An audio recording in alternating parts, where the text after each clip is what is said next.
Assalamualaikum warahmatullahi wabarakatuh. Kami dari kelompok 1 ingin mempresentasikan materi tentang pengujian hipotesis satu nilai tengah ragam tidak diketahui. Next.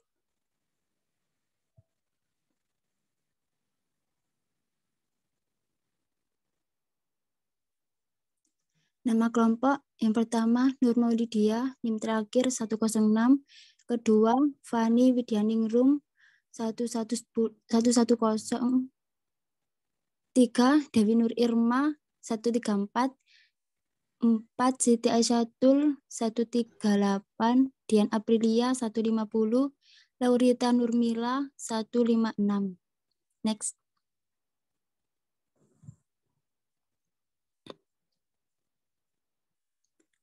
Pengujian hipotesis.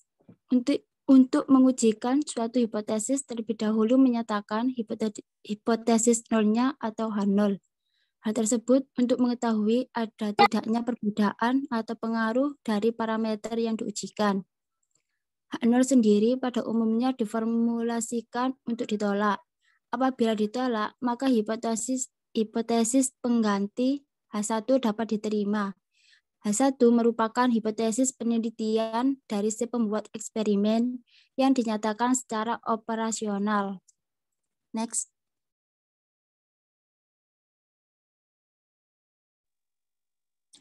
Contoh pernyataan hipotesis nol dan hipotesis tandingannya bila parameter yang ingin kita ketahui adalah rata-rata populasi mu1 untuk populasi 1 dan rata-rata populasi mu2 untuk populasi 2 dengan perumusan hipotesisnya sebagai berikut. Hipotesis nol menyatakan bahwa rata-rata kedua populasi itu sama, sedangkan hipotesis tandingannya menyatakan bahwa rata-rata keduanya tidak sama. Next.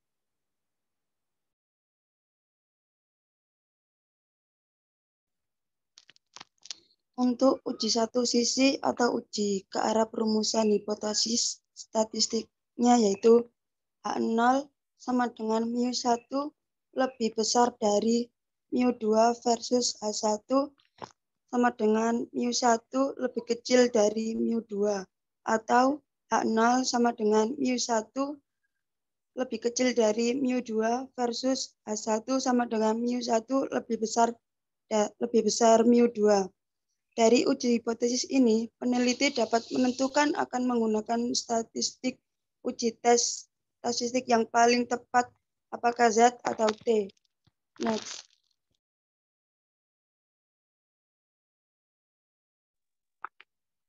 Untuk langkah-langkah pengujian hipotesis ini, yang pertama menentukan hipotesis.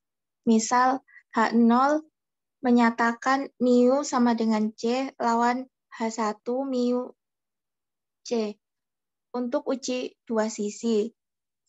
Sedangkan untuk H0 menyatakan mu sama dengan C lawan H1 menyatakan mu lebih dari C untuk uji satu sisi. Untuk yang kedua, tentukan tingkat signifikan alfa. Biasanya kalau tidak diketahui, maka hal yang biasa digunakan yaitu tingkat kesalahan mu sebesar 5% atau 0,05. Yang ketiga, menentukan statistik ujinya. Yang keempat, daerah kritik, yaitu H0 diterima bila dan H0 ditolak. Untuk yang kelima, menentukan keputusannya, dapat dinyatakan H0 diterima atau ditolak. Dan yang keenam, kesimpulan. Next.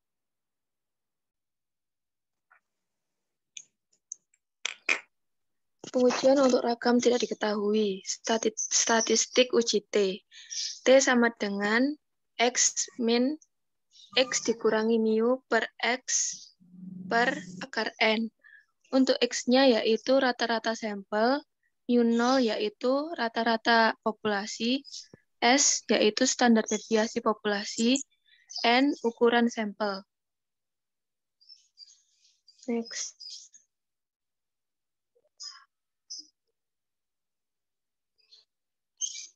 Contoh, seorang peneliti ingin melakukan suatu penelitian mengenai tinggi badan siswa yang mengikuti mata kuliah statistika. Untuk itu dilakukan suatu penelitian terhadap 10 siswa yang mengikuti mata kuliah tersebut. Datanya seperti contoh pada share screen-nya. Untuk uji hipotesisnya, A. Apakah tinggi badan mahasiswa tersebut adalah 155 cm? B. Apakah tinggi badan siswa tersebut di atas 155 cm? C. Apakah tinggi badan mahasiswa tersebut di bawah 155 cm? Next.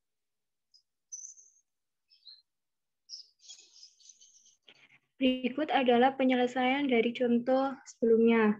Yang A, H0 mu sama dengan 155 versus H1 mu tidak sama dengan 155.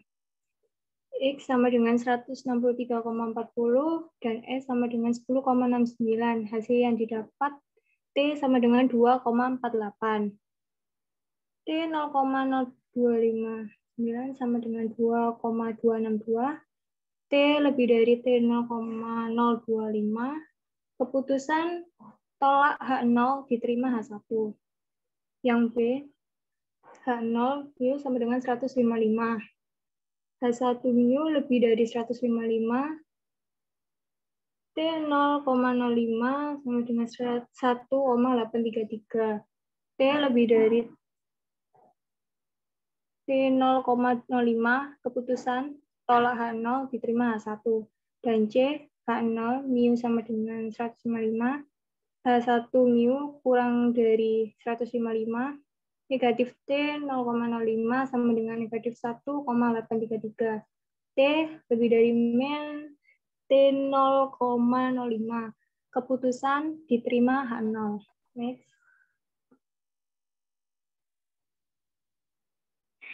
Terima kasih. Sekian dari kelompok 1. Jika ada pertanyaan, silakan.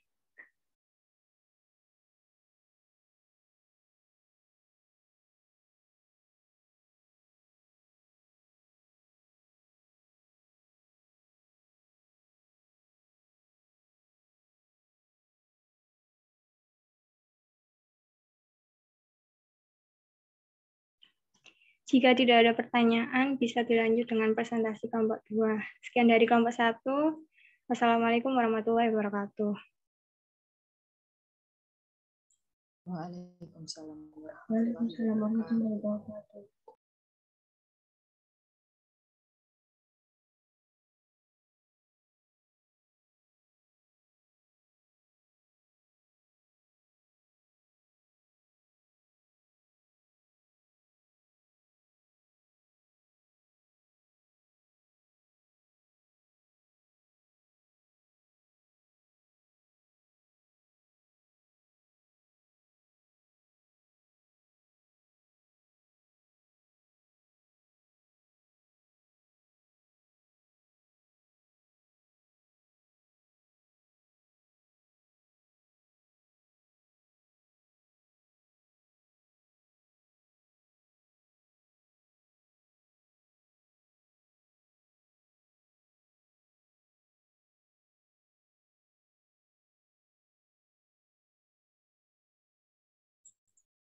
Monggo Mbak Alvina.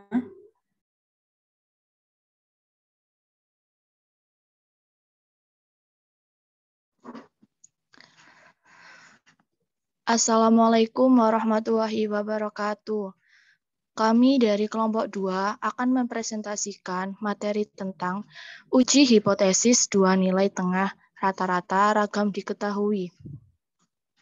Next.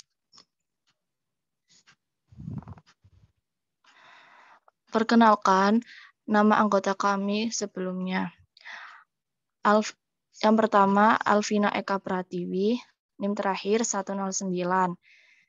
Yang kedua, ada Aini Wiradharma Putri, NIM terakhir 117. Yang ketiga, ada Yani Anugrah Zafira, NIM terakhir 119. Yang keempat, Sylvia Anggraini, NIM terakhir 125. Yang kelima, Milah Karimah, NIM terakhir 127. Dan yang terakhir, Asmi Fitria, NIM terakhir 102. Next.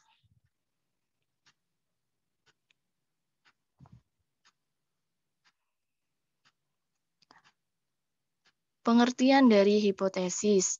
Apa itu hipotesis? Hipotesis merupakan pernyataan keadaan populasi yang akan diuji kebenarannya menggunakan data atau informasi yang dikumpulkan melalui sampel dan dapat dirumuskan berdasarkan teori, dugaan, pengalaman pribadi atau orang lain, kesan umum, kesimpulan yang masih sangat sementara. Selanjutnya, hipotesis statistik adalah pernyataan atau dugaan mengenai keadaan populasi yang sifatnya masih sementara atau lemah kebenarannya.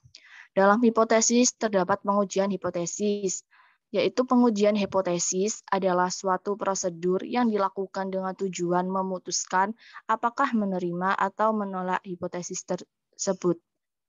Next. Selanjutnya, yaitu kegunaan pengujian hipotesis.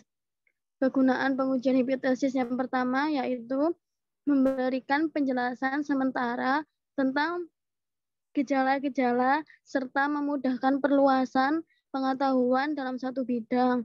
Yang kedua, memberikan suatu pernyataan hubungan yang langsung dapat diuji dalam penelitian.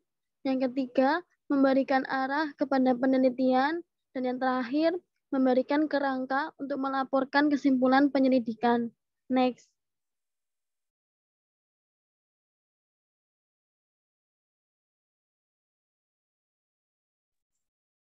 Langkah-langkah pengujian hipotesis 2. Nilai tengah rata-rata. Yang pertama, rumuskan hipotesis. Hipotesis untuk uji dua arah, H0 mu sama dengan mu 0 versus H1 mu tidak sama dengan mu 0. 2. Tingkat signifikansi. Taraf signifikansi yang diambil tergantung pada jenis penelitian yang dilakukan. Besaran yang sering digunakan untuk menemukan taraf nyata dinyatakan dalam persen, yaitu 1% menjadi 0,01, 5% menjadi 0,05, 10% menjadi 0,1, sehingga cara umum taraf nyata dituliskan sebagai alfa 0,01, alfa 0,05, alfa 0,1. Tabel keputusan dan konsekuensi dalam pengujian hipotesis peneliti hipotesis 0, H0 benar, menerima H0, keputusan tepat, menolak H0, kekeliruan tipe 1, alfa, H0 salah, menerima H0, keputusan tipe 2, beta, menolak H0, keputusan tepat.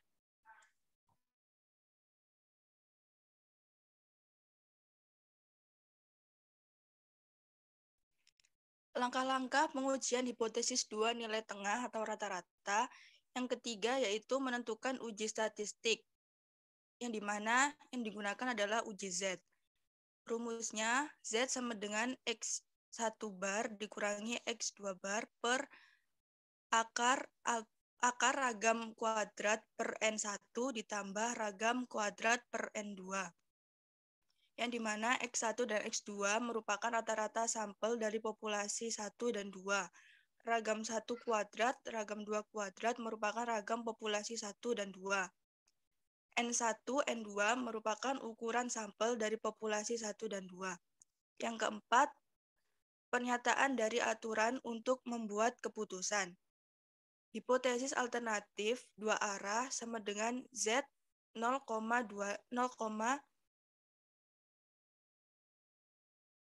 dalam tabel Z ditemukan bahwa bilangannya merupakan 1,96. Daerah kritis atau daerah penolakan H0. Z kurang dari min 1,96 dan Z lebih dari 1,96.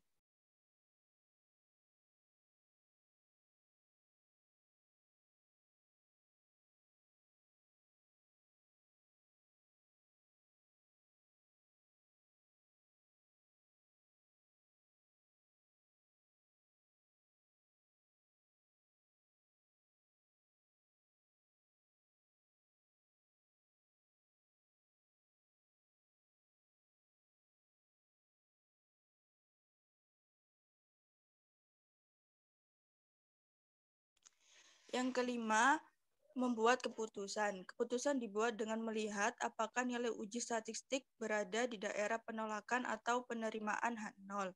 Tolak H0 jika statistik mempunyai nilai dalam daerah kritis. Selain itu, terima H0. Yang keenam, membuat kesimpulan. Setelah diputuskan H0 ditolak atau diterima, maka kesimpulan akan dibuat berdasarkan permasalahan yang ada.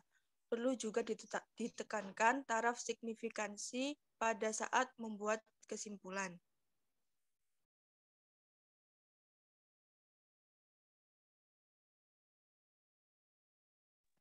Contoh kasus.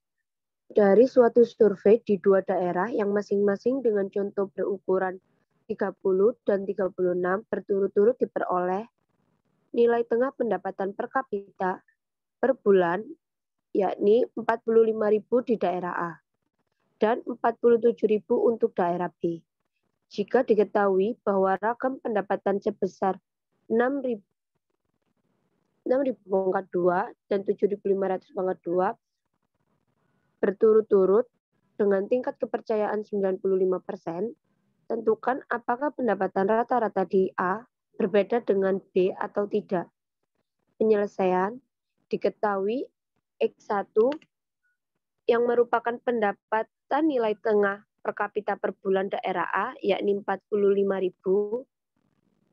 X2 merupakan nilai tengah pendapatan per kapita per bulan daerah B, yakni 47.500, dengan ragam 1 6.000 pangkat 2 dan ragam 2 7.500 pangkat 2 dengan tingkat signifikansi yaitu 5%. Langkah pertama untuk hitungan manual yakni H0, hipotesis 0 menyatakan bahwa mu A sama dengan mu B. H1, hipotesis alternatif menyatakan bahwa mu A tidak sama dengan mu B. Langkah kedua, tingkat signifikansi alfa sama dengan 0,05 atau 5%. Maka Z alfa per 2 sama dengan Z 0,025 sama dengan 1,96.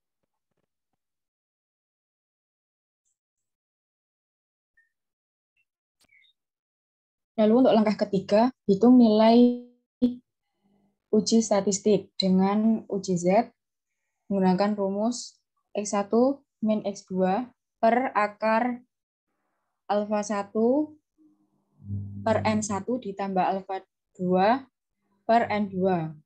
Z hitungnya, tadi sudah dijelaskan sebelumnya, X1 dan X2-nya 45.000 dikurangi 47.500 per akar, ragam satunya 6.000, ragam 2-nya 7.500, N1-nya 30 ditambah N2-nya 36.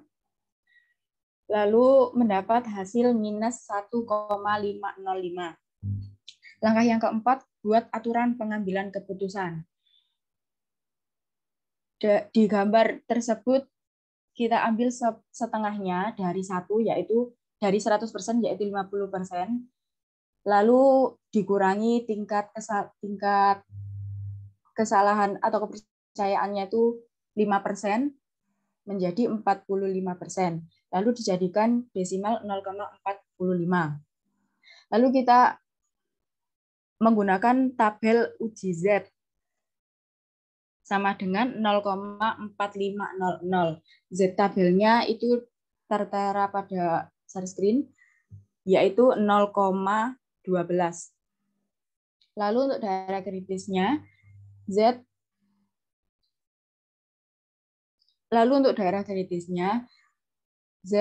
lebih besar dari 0,12. Itu bisa dilihat di tabelnya. 0,1 itu dari kiri, lalu yang 0,02-nya ke atas. Next.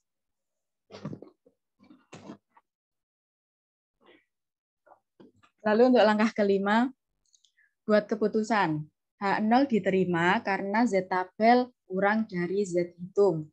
Langkah ke-6 buat kesimpulan. Jadi dapat disimpulkan bahwa pendapatan per kapita dari daerah A dan B tersebut adalah sama. Lalu untuk perhitungan SPSS bisa dilihat di one sample dites sama paired sample. Di situ terlihat N30 sama N35. Rata-ratanya 45.000 sama 47.500. Sudah, sekian. Next. Baik, sekian dari presentasi dari kelompok 2. Apabila ada yang ditanyakan, silahkan.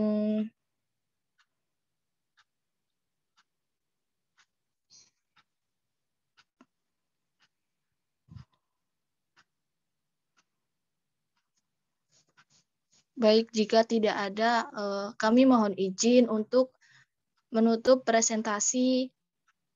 Kurang lebihnya kami mohon maaf. Sekian, terima kasih. Wassalamualaikum warahmatullahi wabarakatuh. Waalaikumsalam warahmatullahi wabarakatuh. Warahmatullahi wabarakatuh.